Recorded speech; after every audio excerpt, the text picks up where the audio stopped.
Assalamualaikum warahmatullahi wabarakatuh. Kami dari kelompok 8 Al-Quran Hadis akan membawakan materi Al-Humazah, At-Takasur, Al-Qari'ah, dan Al-Zazalah yang beranggotakan saya Ahmad Dhani, Dwi Aprilia, Agustina, dan Ika Noviana.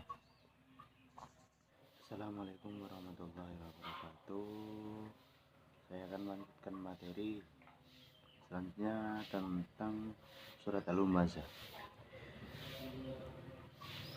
Wailul likulli humazatil lumazah allati jama'a malahu wa 'addada yahsabu anna malahu ahlada kalla la yu'badanna fil khutama wa ma adraka mal khutama narullahil muqada allati tattali'u 'alal af'idah innaha 'alaihim mu'sadah fi 'amadin mumaddada, yang artinya celakalah bagi setiap pengumpat dan pencela yang mengumpulkan harta dan menghitung-hitungnya.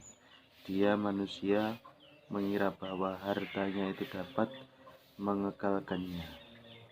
Sekali-kali tidak, pasti dia akan dilemparkan ke dalam neraka Hutomah. Dan tahukah kamu apakah neraka Hutomah itu? Api azab Allah yang dinyalakan, yang membakar sampai ke hati. Sungguh api itu ditutup rapat atas diri mereka, sedang mereka itu diikat pada tiang-tiang yang panjang. Asbabun nuzul dari surat Al-Humazah adalah menurut sebuah riwayat, ayat ini diturunkan Allah berkenaan dengan Ubay bin Khalaf, seorang tokoh Quraisy yang kaya raya, yang selalu mengejek dan menghina Nabi dengan kekayaan yang ia miliki.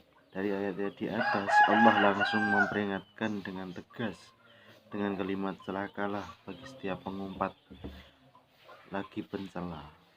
Kemudian Allah juga memperingatkan betapa bahayanya orang yang suka mengumpulkan harta dunia dan tidak menginfakkan harta itu di jalan yang benar.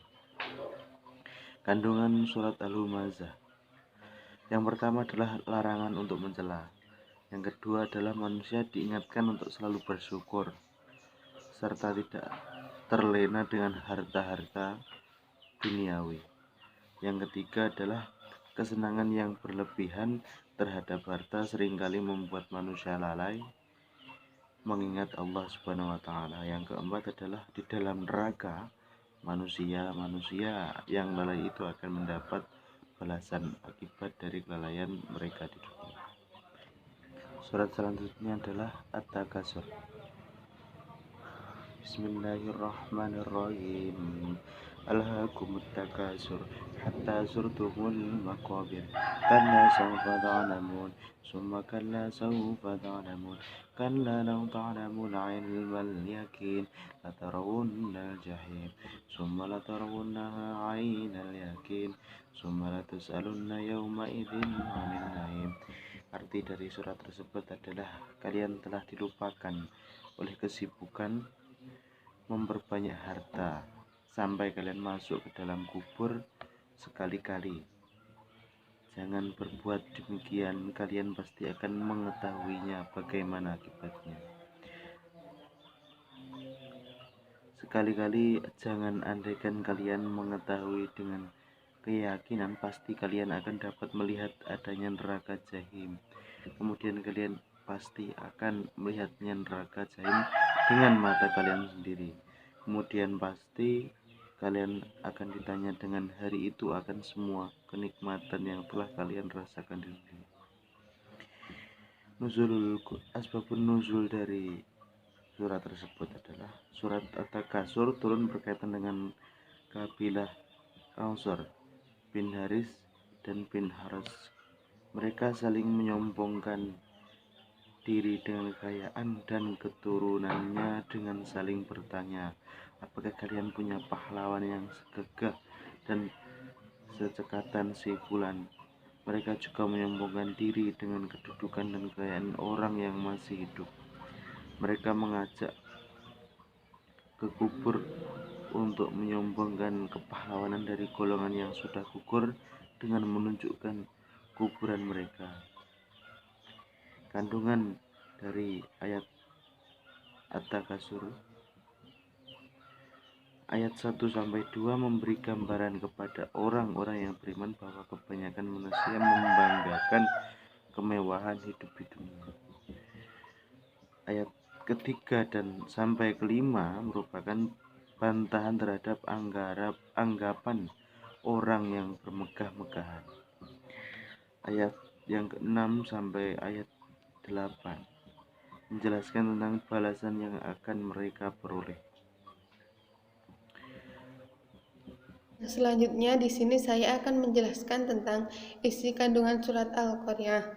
Surat Al-Qari'ah termasuk surat Makkiyah yang ayatnya berjumlah 11 ayat. Pada ayat pertama sampai ketiga, Allah Ta'ala mengulang-ulang kata Al-Qari'ah, diawali dengan kalimat pertanyaan atau berita.